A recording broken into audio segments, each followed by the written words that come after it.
Hello everyone, welcome to another Rick's Picks.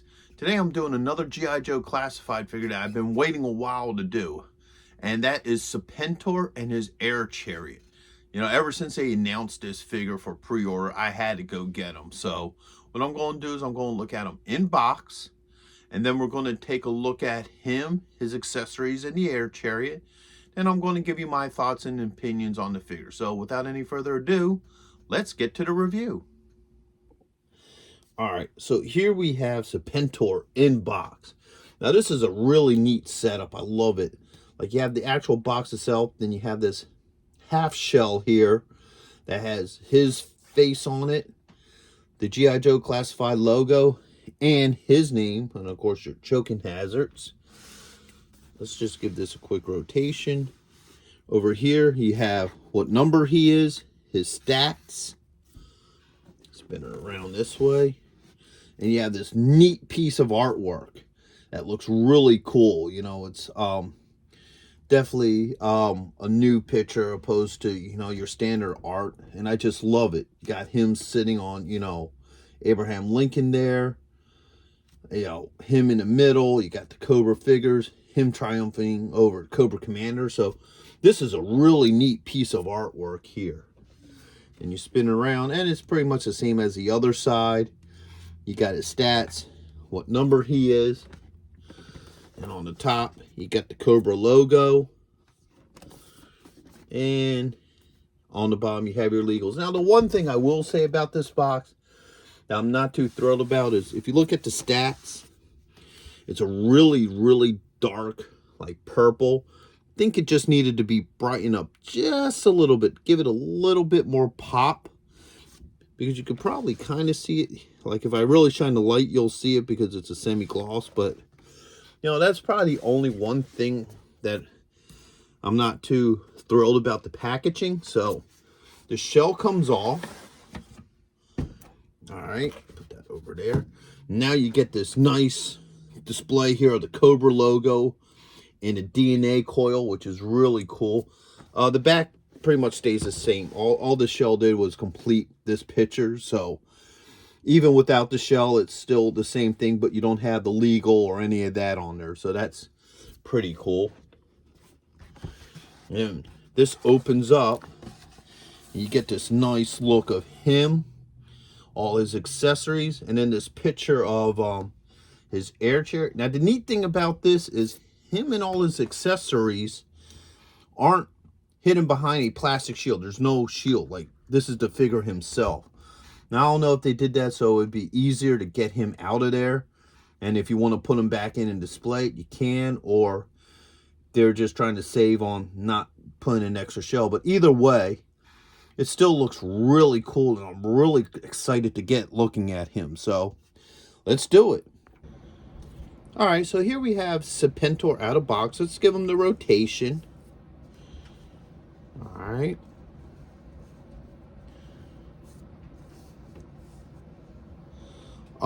First off, I love the detail on this figure. He looks really cool.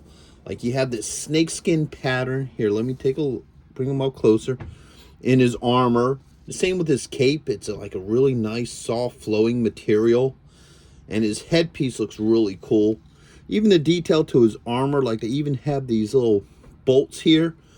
So overall, I think they really put a lot of work into him. So let's go over his points of articulation. Now, first off, his head doesn't move very well. It is on a joint, but this piece here inhibits it to move too much. So to get his head to really move, you know, you need to pop off this headpiece here. But it does move. The shoulder joint is there. You got a bicep joint. You have an elbow joint. It's a little tight, but it is there and it moves. You got a joint in the wrist. You have this upper torso joint here that allows him to move. Then you have one at the belt line. So he can move. It's really tight. Same with up here. Like most of them, they have a click joint that allows them to go up and back like this, but this is more of a swivel joint. All right. His thigh joint He also has a swivel right here.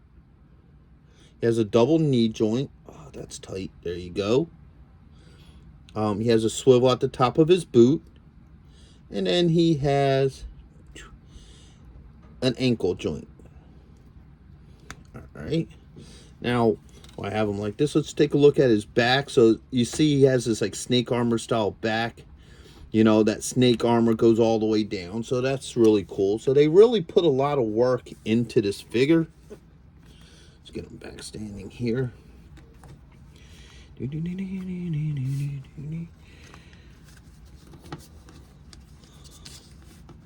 All right. So back him up a little. Let's see what accessories he comes. So he comes with a second headdress piece. That's a two-part piece. So you got the back, and then you got the head. And this is more designed off of the original figure, because the original figure, this piece just sat on the back and it was separate from his head. So when I try that, that's probably going to make his head a lot more maneuverable. He comes with this sword here, which is kind of neat. Okay. He comes with two hand claws. He has one extended, like this. And then he has a smaller or a retracted version too. So that's pretty cool. And he comes with his staff. All right. He comes with a straight snake. Now, for any of you who don't know, the whole purpose of the straight snake is these snakes he will actually pull off and he'll straighten them out like this, and then he'll throw them at people. And, you know, that's for all of you who've seen G.I. Joe, the movie, the animated one. You know this didn't work out very well for Duke. So, and he also comes with a snake that just sits with them. Put that over there. All right, so let's see how well all these accessories work. First off, we're going to start with the headdress. Now, there's a little piece in the back here, and it just pops off. All right. That just pops in there like that. This piece comes on here like this. Actually, maybe I should have put that on for now. It works. And now you have this look. All right, and like I said, let's get him to stand back on his stand. This piece here allows his head to move a lot more freely. So this is more of a stationary piece. Like if you just want him in one pose, you know, for his head, this will work nice. This one gives you the freedom of the head. So me personally, that would probably be the one I would go for, just because of the maneuverability to it. So let's see how well some of this stuff works in his hand. So we'll bend his wrist up. We'll start with this. Now, the fingers on these figures are pliable. And what that means is they can be moved around. So I can just maneuver it and work it. Get this in here.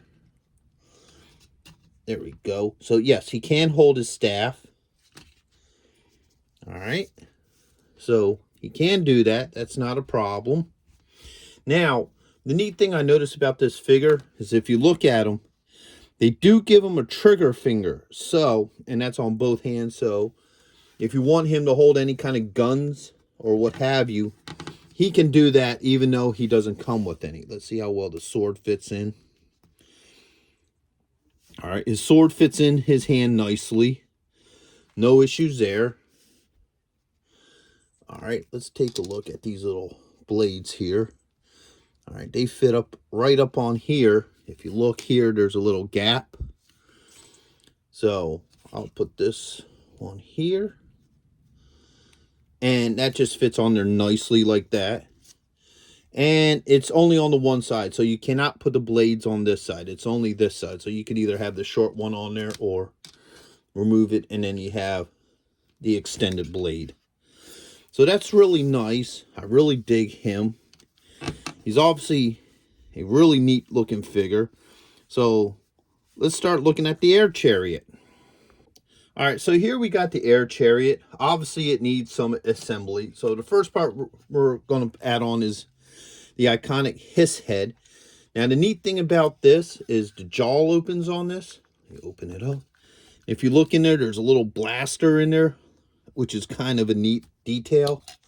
This thing just slides on here. There's 2 hooks and a ball joint.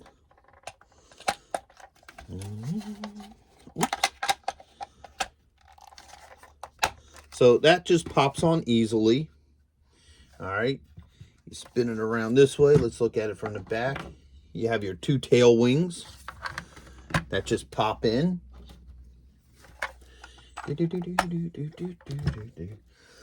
You have the control yoke right here. That pops in, no problems. Don't do a lot of spinning, but doesn't need to. Now, here's the cool thing. You got these 2 machine guns that go on either side. All right. And these things are actually belt fed. So, and they also come off too. Like if you look, there's actually a handle and a grip here. That's probably why they give him the the trigger finger. So, like if you bring him over here, let's see how well one of these things will fit in his hand. Yeah. So he can hold that like that. You can get him into this position here. Let's work it out. Yeah, that might take a minute. And like I said, these fingers are movable. So there you go. And then you add the barrel here. So yeah, so he can actually carry that, which is kind of cool. So you could pull those off of his air chariot, and you could either have him or one of his guards hold that. So that's pretty neat. I like that feature. That's pretty cool. So pop that off of him, and then back to the side. And like I said, these are belt fed. So you have your belt here, and that just clips in.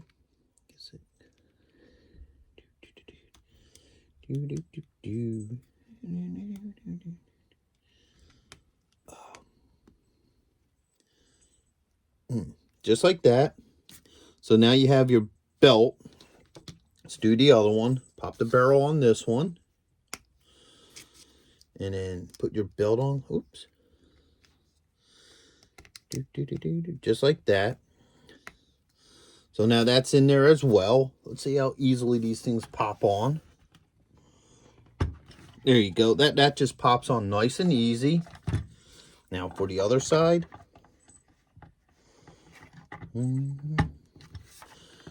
Yeah, that pops on nice and easy too. So this is it fully assembled. Let's give it the rotation. Really neat piece. They put a lot of work into this.